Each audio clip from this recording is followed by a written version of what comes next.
Charlton J's ruling on the UPC case indicates unswerving moral support for EMI and merely fails to find adequate precedent to rule in EMI's favour. But there is a growing but politically underrepresented movement which has quite a different take on the development of intellectual property protections. This movement overwhelmingly falls within the 18 to 30 bracket, but also includes internationally renowned academics like legal professor Lawrence Lessig, so it is not without legitimate and respectable representation.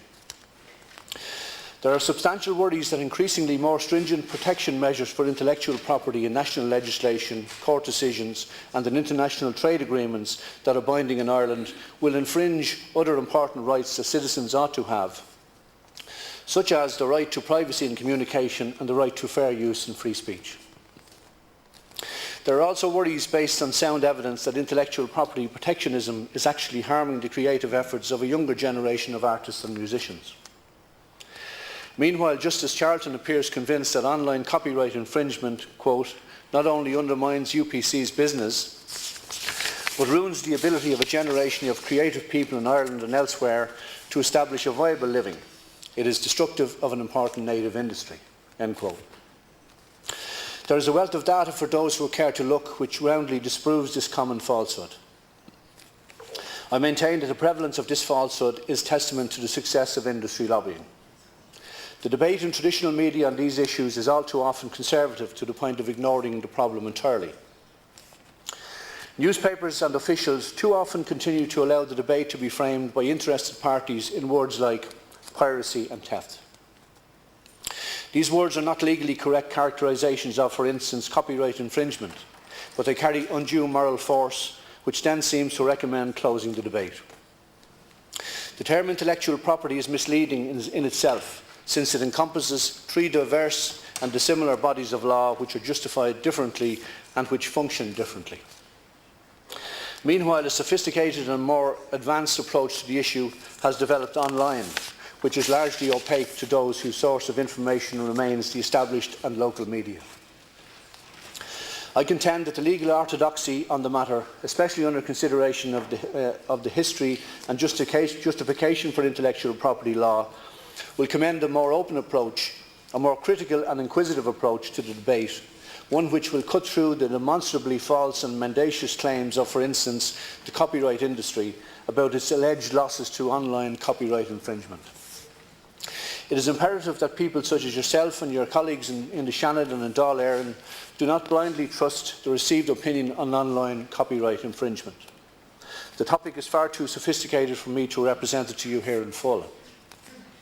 I am also unsure to the extent to which the debate in the Senate will touch on these issues or give them a fair hearing. I am writing to you as to ensure that you are aware of a substantial but unheard constituency of dissent for the received opinion that more stringent protectionism here is a good thing. I would ask that under this advisement you would suggest during the debate that this is an issue with a great deal more sides to it than are presented to the common public, and on which the Oireachtas ought not to make decisions without canvassing the full informed spectrum of opinion on it. It does so, I claim, at the risk of adding to a set of unjust laws which will only have to be dismantled by future generations when the material and cultural cost of them becomes clear. Ends. Now, the purpose of reading this into the record of the House is that this is an alternative view which at least ought to be listened to and taken account of, and at least appraised as to its merits. So, thank you, Minister. Thank you. Thank you very much. Senator MacDonald, you have 10 minutes.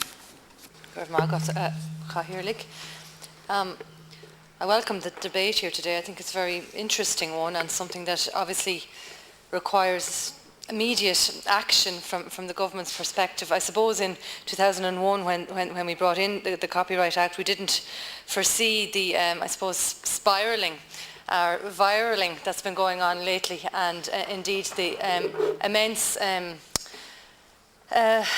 splurge in internet activity and how it's become the way of life for so many people. But I think we need to strip this debate back down to the reality of the situation, which is the artist that is creating this material that is being downloaded illegally at present. Ireland has always been the hub of the creative person. We've always we've always nurtured our artists, we've always respected our artists, and artists in Ireland feel very much part of our community and part of what it is to be Irish. And we can go right back to the golden age where we've always been creative people and people who, I suppose, we have always punched above our weight creatively, and one need not mention anybody else other than Bono, U2, Bob Geldof, all these various people. And indeed, even on the inventive side, and scientific areas, we have also punched above our weight. So, you know, it's as much as this is a debate on intellectual property rights, and an awful lot of people would say to you, well, what's that? Not very many people, I suppose, walking down the street would know very much about that. And an awful lot of people who are downloading illegally in their homes don't know that they're downloading illegally. They don't know that it's a theft. They just do it because they go in on the internet, they see, download a movie for free.com, and they go in and they download that movie. So, you know, that's the reality of the situation that exists. So when one looks at that situation, we need to say, well, how do we protect this? How do we protect the creative person who is at the end of all of this? And it's very easy to get tied up in the whole thing of record labels, big multinational companies, etc., etc. But somewhere, somebody creative has I suppose, intellectualized and put down on paper or put down on a computer game or whatever, this idea, a concept that has become the reality that gives entertainment value to so many people in our society. And I think that's very, very important. And then particularly in an era where there's so much doom and gloom around, we find that entertainment is of value. And we cannot ignore the fact that even throughout the years, I mean, even in this country, we're the country of the sing-song, of the ballad, of the traditional Irish music that has come down through the years, and nobody knows where it's come from. There are so many, I suppose, anonymous artists in Ireland over the years, and this is part of our culture, it's part of our what we are as a people. And, you know, that has to be cultivated because it's the thing that's kept us going throughout the centuries here, and it's part of what we are. That's part of what tourists who come here love about Ireland. So I think it's very, very important, Minister, that we realise that no matter what we're talking about, the young man that whose letter Senator Ryan read into the record, or if we're talking about a label, a music label or a record company, you know, that's all very well, but we have to protect the person who's been creatively involved in dealing with this. And that's where I'm coming from on this basis, on this debate. I accept that we have illegal downloading. It's not good, but I also see that Irish record companies since 2005 and 2009 have had a 40% drop in their sales. Now, part of that is through the, I suppose, modernisation of the industry. I mean, one need not look any further than the X Factor on a Saturday night to see at the end of each performance they say, oh, this is available to download immediately. So, you know, this is part of the modern era that we're in, and as politicians, we need to embrace that and we need to move forward. So I think if we look at Justice Charlton's decision, I mean, he did say in that he felt morally that what the internet service provider UPC were doing was wrong. He said that, but he felt that he couldn't provide the injunctive relief possible for this company. Now, my worry, Minister, is that has signalled to the piracy market that we are, I suppose, the Wild West yet again in another area of Europe, that we haven't got the full protections here in our country to protect people from piracy and from illegal downloading. And I think that we need to move to address that point. Justice Charlton did say in his judgment that, you know, all we needed to do was to transpose the EU directive on e-commerce. I think it's Article 8(3) of the Copyright Directive and Articles 12(3) of the E-Commerce Directive, both of which provide that injunctions should be available against an ISP forcing them to terminate illegality on their networks, whether or not they are responsible for it. I think that's a pretty strong article, and if that was transposed into our law, I think that protection would have been available against UPC to make them, I suppose, look at the graduated response that Eircom have put in place, for example. And I know that looking at Twitter and looking at Facebook after that decision, that there was a huge amount of I suppose, support for UPC, that they felt, well, you know, Eircom now have are here with this their graduated response, and UPC now are the bold boys, but yet look at, you know, this is where we need to go, this is where we need to be at, and that's not good. I mean, from my understanding of the situation, that if somebody downloads a big file, like a movie, for example, UPC, which has a greater gigabyte, I'm not entirely sure of the science behind it, but that person then is put on a more expensive package by UPC, and that they're financially benefiting from it, and there's no other way of putting it. And I think that is a shame. And whatever else, I think it's very, very important that that message does not go out, and that we do not see multinationals in Ireland, for example, a games company who might, I don't know, but I'm just wondering, are there people around at present who are holding back material from putting it on the internet available for download because they're afraid that the internet piracy here is going to, I suppose, subvert their industry or subvert their creativity. And I think that, I suppose, that is a very real worry, and I think that we need to address it. I think ultimately what the recent judgment shows is that our laws are not in order, Minister, and I know that this is something that you're passionate about. You're passionate about innovation.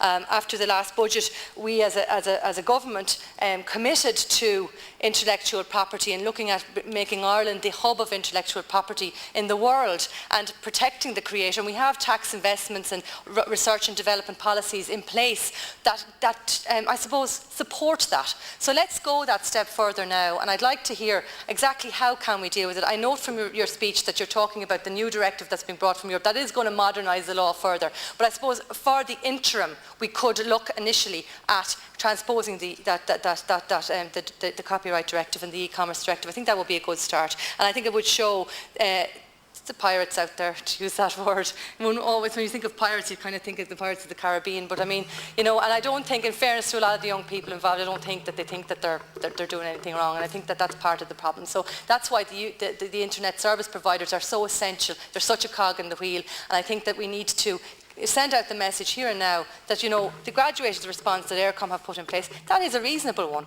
And I never thought I'd say that about any company, but it is reasonable and it's appropriate. And I think that other service providers need to be made follow suit, because what's going to happen as a result of the Charlton judgment is that they're going to feel a little bit of a damp squib, they're going to feel a little bit vulnerable and a little bit exposed, and they're going to wonder what to do. So ultimately that is an issue, but as I say, Ireland is seen as a creative country. You know, creativity got us through recessions before. It's going to help get us through this one. And I think, Minister, and you know, the bottom line is we need to ensure that music lyrics are not ripped off, that the artist is not ripped off, and that the work that they do is respected fully. And I would hope that this Oireachtas could send out that word as soon as ever possible to ensure that we do not have infringement of copyrights on our conscience, etc. I think that legislative intervention is required, and I know that this is an area, Minister, that you've done a lot of work on and that you're very passionate about. So I would look forward to you know, seeing what we can do in this area. But I do think that what's being done is probably not enough. We probably need to go a step further, because, as I said, we've always punched above our weight as artists in this land, and I think that we should continue to, but we do need to embrace modernity and embrace the artist and ensure, above all, whatever else that we're talking about, broadband users and companies, that the artist is protected. Senator Donohoe, there's just slightly over 2 minutes left. A lot of my colleagues have used a contribution to focus in on the whole area of intellectual protection and the recent judgment that was made in relation to the music industry. I do have some different views in relation to that. I'm going to return to that at a later point if this comes back into the House. In my minute, I just want to focus on what is a far vast area of intellectual property rights and the role that it can play in creating the smart economy. And the single best document this government have ever produced is this, the report of the Innovation Task Force. It's brilliant. And it has in it around a half dozen recommendations